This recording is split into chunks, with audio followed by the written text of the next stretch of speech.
Hey everyone, welcome to DFM. In our previous video, we walked through the process of logging into the cluster. Now, as you can see, both of my checkboxes are checked. One indicates that I need approval for the deployment schedule, and another ensures that I receive notifications for this cluster. With that set up, let's move forward with scheduling a deployment. What we're going to do now is deploy a process group on NiFi.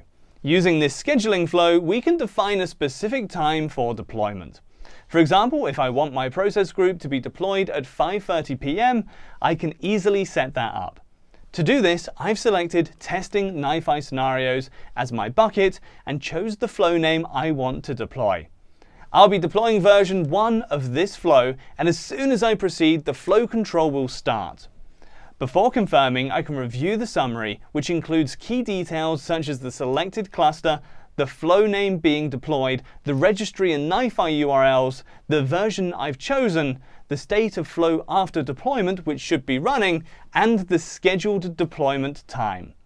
Once I click on Scheduled, this deployment gets added to our Azure list, and when the schedule time arrives, the deployment will take place automatically. That's all for now. Pretty simple, right? I'll see you in the next one. Thanks for watching.